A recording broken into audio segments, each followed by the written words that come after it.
Man, that's good.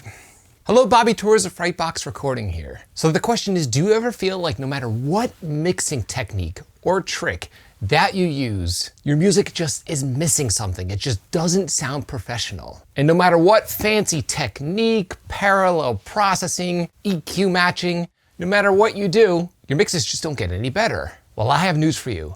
Your issue might not be a mix issue at all. Because the truth is, mixing's kinda overrated. And I'm gonna explain why in this video. Let's dive into it.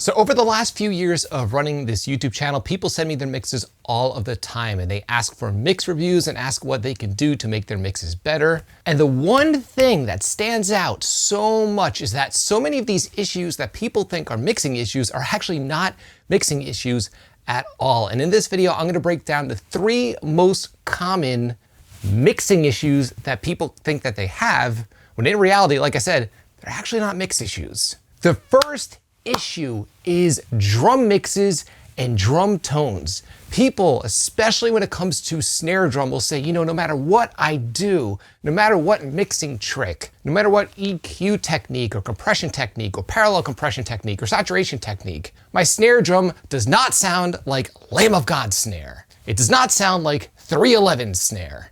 It does not sound like Metallica snare or Pantera snare or the Architect snare.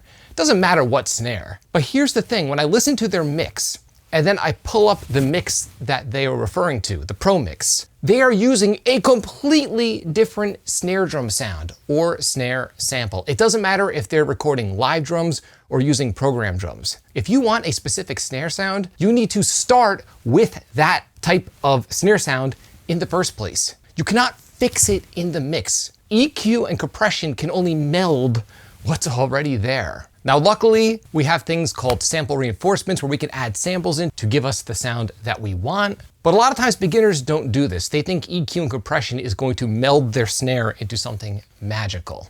And this also goes for kick drums and toms. People will say, my kick drum is just not punchy enough. My toms are just not full enough. And again, they will reference a Pro Mix, and I'll listen to the drums in the Pro Mix, and the tuning is completely different. Someone will mention that they want toms that cut through and a floor tom that's nice and bassy, or a kick drum that's a little more full. It's generally all over the place. But the one thing that rings true is the references that they are sending me are using completely different drum sounds at the source. And the big one is drum glue. People will say, my drums just sound so separate. They don't sound glued together. Should I use parallel compression? Will that make my drums sound more glued together?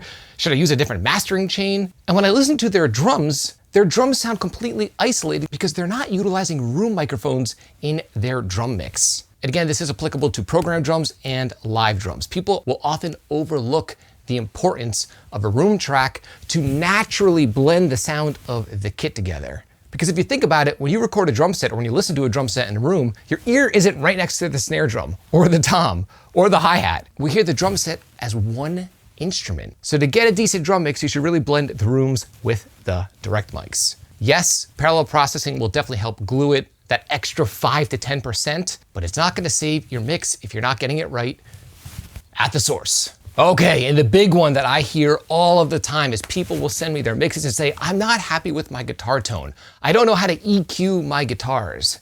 Do you EQ your guitars on the tracks, they'll ask me? Do you EQ your guitars on the bus? Should I use the Pro Filter EQ? Should I use EQ matching? All these crazy questions. Everyone's focused on EQs. Here's the thing, when it comes to distorted guitar tones, you have to work with tones that actually sound good in their raw state. And because so many of us are using AmpSim plugins, myself included, the large majority of your tone, this is not an exaggeration, 60 to 70% comes from the quality of your impulse response. And if you happen to be recording live guitars with tube amps, it's the exact same percentage of importance, 60 to 70%, but in that case, it would be your microphone placement and your cabinet selection and your speaker selection. People will often overlook this and blame their mix when they're working with subpar guitar tracks that are completely unusable. Guitar tracks are extremely difficult to polish up, and it's not even worth it in my opinion. Picking the right IR will make dialing in your guitar mix exponentially easier. The second issue when it comes to guitar mixes, when people think it's a mix issue, is that they're just recording too many guitar layers that make absolutely no sense. 3 guitars on the left, 3 guitars on the right, quad-tracked guitars when they shouldn't be quad-tracked, leads happening while the vocalist is singing, all kinds of crazy stuff. But when you listen to most pro-produced albums and tracks, if there are a lot of layers, they are very, very intentional. Me personally, I prefer just 1 rhythm guitar on the left, 1 rhythm guitar on the right of a good tone that's well played, and then I will overdub additional guitars when needed on a per case basis. And then finally, the other issue I see with guitars are just badly played guitars and unedited guitars. Let me give you an example. Someone will send me a mix and will say, I'm not happy with my mix. And I'll ask them, well, what do you want your mix to sound like? And they'll say Periphery, or some other insanely tight, modern, gent band, or some modern produced track. And I'll listen to their track, and again, things are out of tune, things are sloppy. Let me tell you something, in modern production, producers generally don't let anything slide. Guitars are super edited to sound crystal clear. And tuning's a big one. I hear a lot of out of tune guitar tracks. Make sure you're in tune. If you can't play the riff right, edit it. I don't care what it takes, just make sure it is in time and in tune if you want that modern sound. Now, I get pushback all the time. People say, well, I'm going for an old school sound. They were editing in the studio way back in the day as well. And even albums that you think are natural, believe me, have way more editing going on than you'd think. All right, and the number one mix issue that people think they have is just overall mix clarity. And of course, what's the first thing people ask? They'll ask, what mastering plugin should I use? Should I use stereo wideners? People are looking for processing that's gonna clear up their mix. But often, when I hear these mixes, it comes down to one of 2 very common issues.